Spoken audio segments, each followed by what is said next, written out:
होने के कारण वो वहां कैद हो गए हैं। भतराजी चौंक पड़े, हमारे भैया ने धनुष तोड़ा तो मालूम पड़ता वहां युद्ध छिड़ गया है, इसीलिए हमारे भैया राम वहां कैद कर लिए गए हैं। बोले किसने कैद किया है, कौन ऐसा दुश्मन है जिसने हमारे भैया राम को कैद कर लिया है, हम अभी फौज लेकर के चलते। बोले नहीं नहीं, वो उस वाली कैदी खाने में नहीं है, लड़ाई झगड़े वाले कैद खाने में नहीं। बोले और कौन से कैद खाने में? बोले रिश्तेदारी के प्रेम के कैदी हो गए, प्रेम के कैदी हो गए। प्रेम कैदी फिल्म देखी आप लोगों ने? किसने किसने देखी? प्रेम में भी लोग कैदी हो जाते हैं, इसलिए राम मिथिला नगरी में कैद हो गए हैं। बोले ऐसे नहीं जाने देंगे। बोले कैसे जाने दोगे? बोले जब तक बारात नहीं हो जाएगी तब तक जाने नहीं देंगे। आज अयोध्या नगरी से बारात की तैयारी होती है और बड़ी सुंदर बारात की तैयारी होती है। नौजवान लोग घोड़ों पर, कुछ लोग हाथियों पर, बाबा लोगों की टोली अलग, राजाओं की टोली अलग और बच्चों की टोली अलग। कोई गदाधारी, छताधारी, लटाधारी, हर प्रकार के साधु महात्मा राम जी की बारात में जा रहे हैं। राम जी की बारात में हर प्रकार के साधु महात्मा जा रहे हैं। भक्तों, कहा है राजा जनक ने अयोध्या नगरी से मिथिला नगरी तक बीच बीच में बरवास बना दिए थे, बीच बीच में बरवास बना दिए थे। और बारात जब सज के चली है तो कहना पड़ा कि बने ना बरनत बनी रे बराता,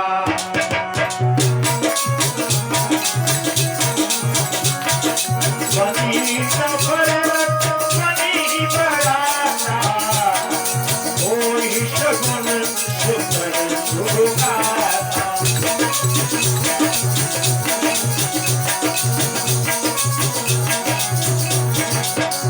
इतनी सुंदर बारात जिसका वर्णन ही नहीं हो सकता है। बारात नाश्ता पानी करते हुए बीच बीच में जा रही है और जैसे ही मिथिला नगरी में बारात पहुंचती है, जनवासा इतना बढ़िया बनाया कि सुरग लोग फीका पड़ गया। राजा जनक ने इतना बढ़िया जनवासा बनाया, उस जनवासे में बारात टिकी, उस जनवासे में बारात टिकी तो विश्वामित्र जी राम लक्ष्मण को लेकर के आ जाते हैं दशरथ के पास और कहते हैं राजन। बोले हाँ। राम लक्ष्मण का हाथ पकड़ा, बोले संपत्ति संभालो।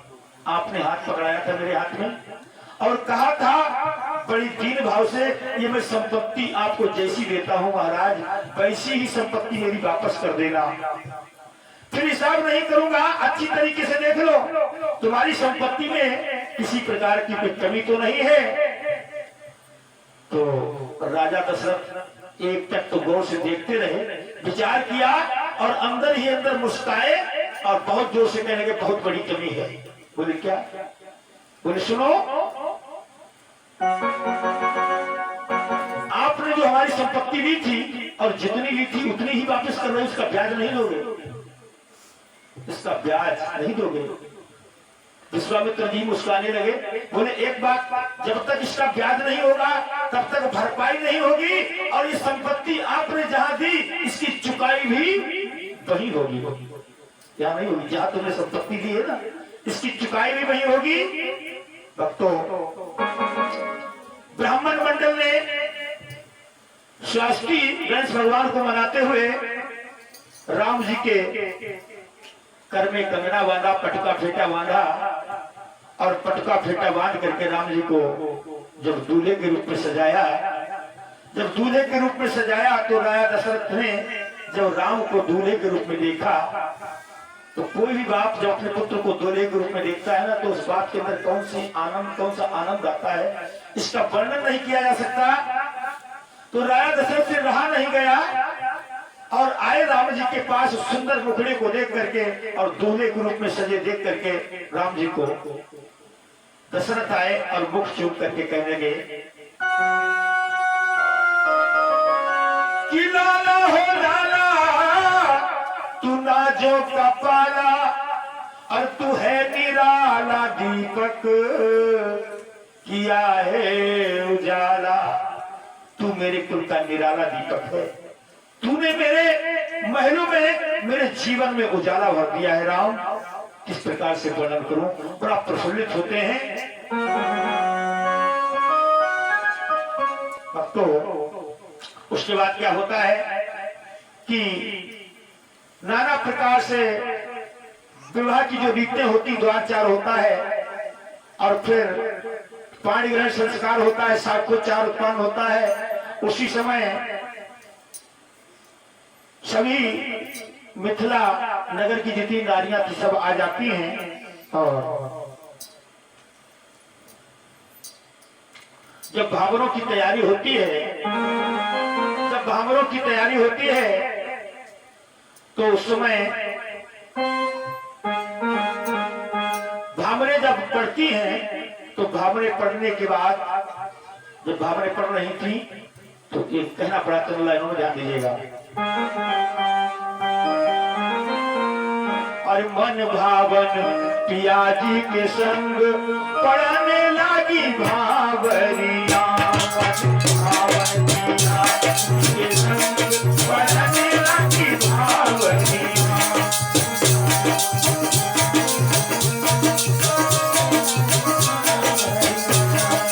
पहली पड़ गई, दूसरी पड़ गई, तीसरी के नंबर आयो।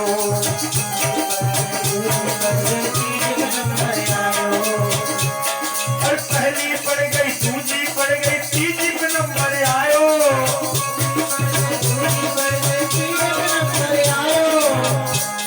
अब दौलनी बापर की पढ़ने लगी भावरिया, मन भावन पियाजी के संग।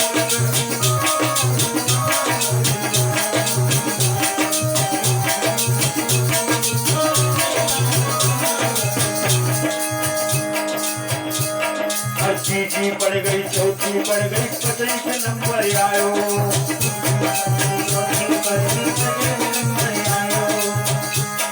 अब दौलनी बापर की पढ़ने लगी भावरिया, मन भावन रामोजी पढ़ने लगी भावरिया।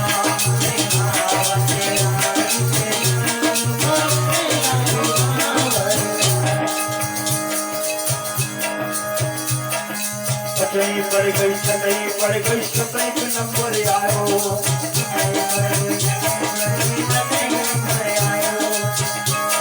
अब दौलनी बापर की पढ़ने लगी भावरिया, मन भावन पियाजी के संग पढ़ने लगी भावरिया।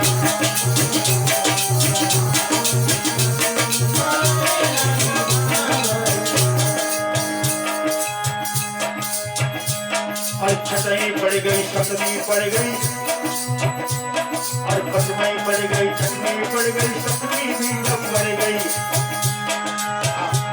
और दुल्हन हो गई दूल्हा की पढ़ने लगी भावरिया, मन भावन पियाजी के संग पढ़ने लगी भावरिया।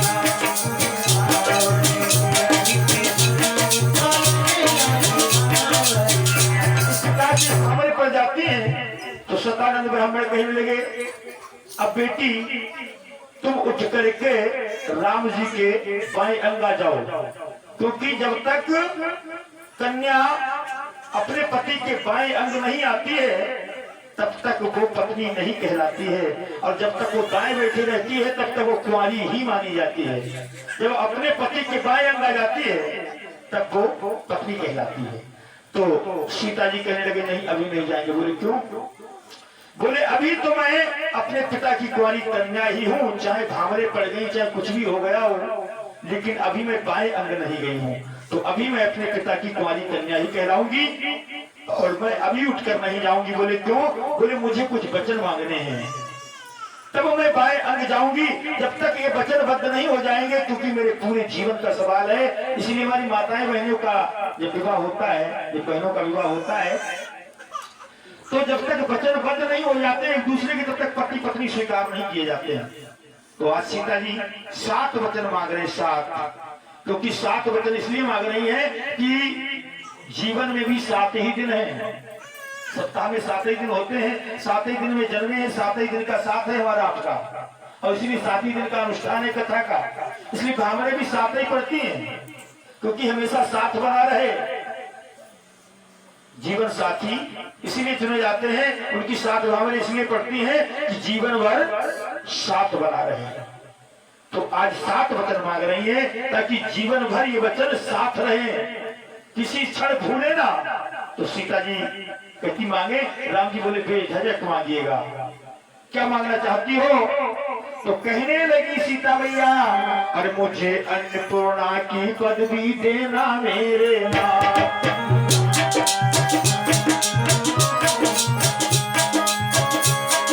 भोजनशाला का प्रबंध सब रखना मेरे हाथ, बधू में मांगे वर से वचन ये साथ,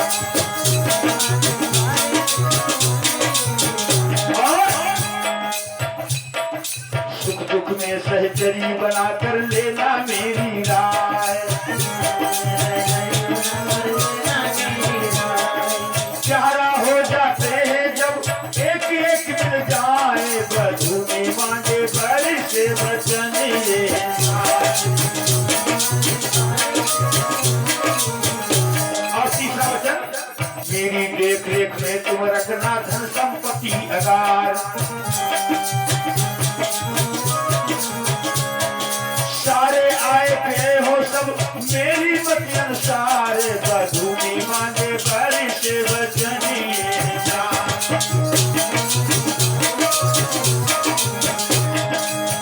और चौथा,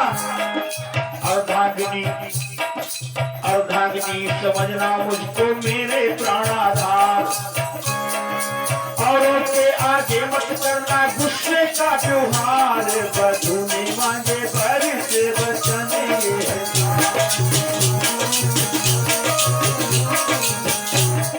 मुझको हमेशा अर्धांगिनी समझना, अगर मेरी कोई गलती हो जाए और मैं 4 लोगों के बीच में बैठी हूँ तो कभी गुस्सा मत दिखाना। अगर कोई बहुत बड़ी गलती है, जब मैं अकेली हूँ घर पर आ जाऊं तो चाहे कितनी भी गुस्सा मुझको दिखा लेना, लेकिन लोगों के सामने मेरी बेइज्जती कभी मत करना, ठीक है। 5वां, घर का आंगन कभी न घर का आंगन रहे न खाली, गोधन से भरतार, और घर का आंगन रहे न खाली, गोधन से भरतार, दूध दही पर पूरा हो मेरा अधिकार, बधू में मांगे वर से वचन ये साथ।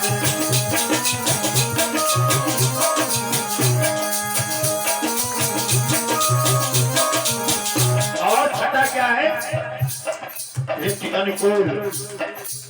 अनुकूल धर्म का करना कभी नियम मत भंग, तीर्थ यज्ञ दान अधिकार में रखना मुझको संग, बधू में मांगे वर से वचन ये साथ। और 7वां वचन क्या है, लोक और परलोक सुधरने का करना उद्योग, लोक और परलोक सुधरने का करना उद्योग, और इस जीवन में भी जीवन धन हो मेरा सहयोग, बधू में मांगे वर से वचन ये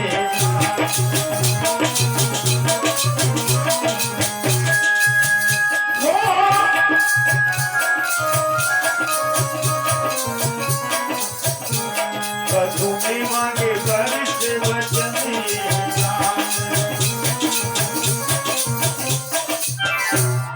जब इस प्रकार से 7 वचन दे दिए, सीता मैया उठी और बाईं तरफ जाने लगी, तभी राम जी ने कहा ठहरो, तुम्हारे तो वचन पूरे हो गए, कुछ हमारी भी तो सब होनी चाहिए, हमारे भी तो वचन होने चाहिए। आप 7 मांग रही हो, मैं केवल 5 मांग रहा हूं। सीता मैया घबराने लगी, पता नहीं कौन सा वचन हो, मांगिए। तो प्रभु श्री राम कहने लगे, सुनो सीते, वन उपवन में प्रिय अकेले रखना कभी न पैर, कभी अकेले मत जाना, क्योंकि पति के संग बिना पत्नी की नहीं है अच्छी सैर। अगर पति साथ में नहीं है और पत्नी वन उपवन में कहीं अकेले जा रही है तो ये उनका सैर सपाटा करना ठीक नहीं होगा। मंजूर है? सीता मैया ने कहा मंजूर है। दूसरा, सुरा से मत वालों से करना कभी न पार, जो नशा न करने वाले नशेड़ी हो, शराब पीने वाले हो, ऐसे लोगों की कभी संगत मत करना। जो कुसंगी लोग होते हैं उनकी संगत कभी मत करना। जो मतवाले लोग होते हैं और तीसरा, बिन पूछे बिना बुलाए मैं के हो ना प्यार। बिना पूछे बिना बुलाए बुलावा लाए तो मैं के बगैर बुलाए कभी मत जाना। तो सीता मैया ने कहा स्वामी एक बात यहाँ पर कहेंगे। बोले क्या?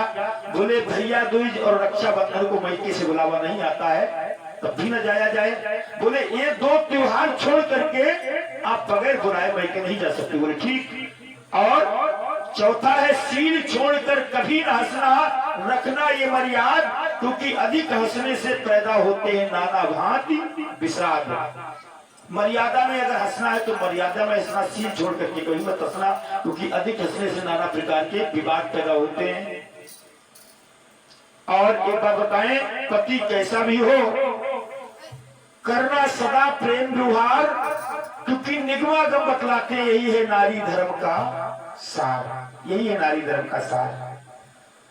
इसलिए पति तुम्हारा कैसा भी हो हमेशा उसकी तारीफ करना और दूसरे पुरुष की तारीफ मत करना। तो सीता मैया ने कहा जब कोई दूल्हा बन करके आता है तो दूल्हा अच्छा होता है, तो सभी माताएं बहनें कहती हैं दूल्हा बहुत बढ़िया है, दूल्हे की तारीफ की जाती है। बोले ठीक। जब तक उसके सर पर मोर रहे तब तक उस दूल्हे की तारीफ करना, और जब सर से मोर हट जाए फिर तारीफ तो केवल अपने पति की ही करना, क्योंकि जब तक सर पर मोर रहता है तब तक वो विष्णु भगवान का रूप माना जाता है। भक्तों तो इस प्रकार से जब वचनबद्ध हो जाते हैं तो भक्तों सीता जी आज बाएं अंग आ जाती हैं, तभी राय जनक हाथ जोड़ करके सामने आते हैं और कहते हैं समधी साहब। बोले हाँ बताइए। बोले मेरे भाई की 3 पुत्रियां हैं और आपके 3 पुत्र और हैं। मैं चाहता हूं कि जिस प्रकार से आपने राम जी का विवाह सीता के साथ किया, आप उन तीनों पुत्रों का भी विवाह मेरे यहाँ ही कीजिएगा। मंडप तैयार है, बारात तैयार है, पंडित जी तैयार है और दूल्हा भी आपकी तरफ तैयार है, दुल्हन हमारी तरफ तैयार है। बड़ी प्रार्थना से कहता हूं।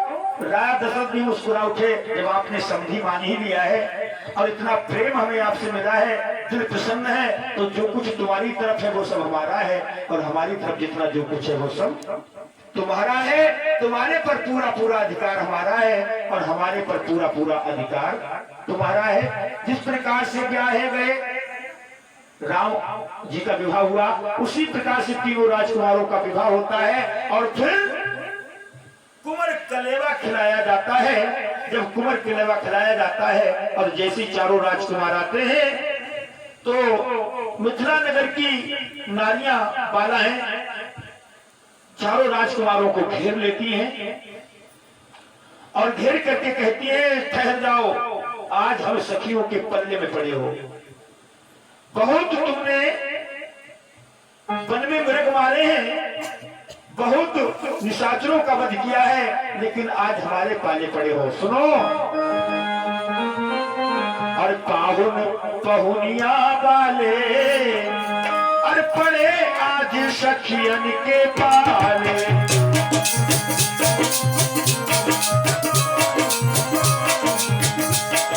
कौशल्या के छैया ओ शांता के भैया,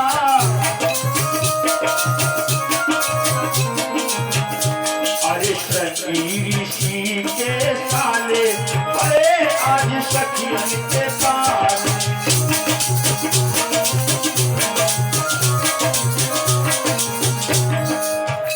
एक बात पूछे तुमसे। बोले पूछो, क्या पूछना चाहती हो? हमें केवल इतना बता दो, गोरे राजा दशरथ और गोरी है कौशल्या, लेकिन राम जी आप भय क्यों काले पड़े आज सखियन के पास।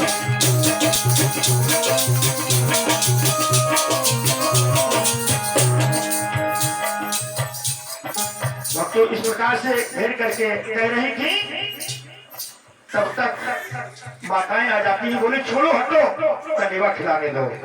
और जब कलेवा अपने हाथों से खिलाती है, स्वादिष्ट भोजनों को खिलाती हैं, तब उनमें से भी एक सखी कहने लगी एक बात बताओ। बोले क्या? और कहे उठी सखी कौशलपुर का हम अचरज एक सुनाते हैं।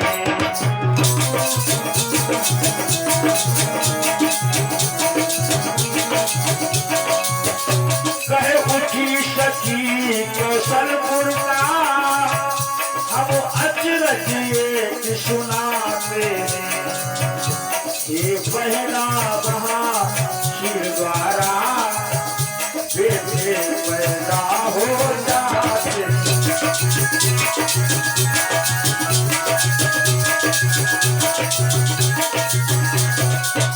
बहना एक अचरज सुनाए कौशल नगरी का। बोले क्या? बोले वहां खीर खाओ और माताएं गर्भवती हो जाती हैं, खीर खाने से बेटे पैदा होते हैं। ये अचरज है कौशल नगरी का। शत्रुघ्न लाल से रहा नहीं गया। बोले सुनो सुनो, हमारे यहाँ फिर भी माता ही पुत्र को जन्म देती है, लेकिन उससे बड़ा अचरज हमने सुना है मिथिला नगरी का। बोले क्या? मुस्कुरा कर कहा शत्रुघ्न ने अचरज है उससे बड़ा यहाँ, और बेटी समेत धरती में से, बेटी समेत धरती में से निकला करता है घड़ा यहाँ।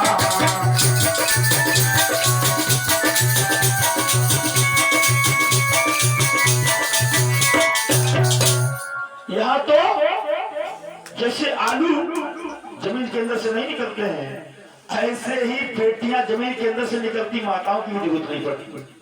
हंसी मजाक में बात चल रही थी। भक्तों, जब चारों राजकुमार ब्याहे जाते हैं तब दशरथ जी हाथ जोड़ करके कहते समझी अब विदा कीजिए। जब विदा के लिए कहते हैं तब तो राय जनक हाथ जोड़ करके रोक लेते हैं, एक दिन और रुक जाइए। भक्तों, 1 महीने तक राम जी की बारात रोकी गई। आखिर एक दिन वो समय आ जाता है जिस दिन जनार्दन जी की बात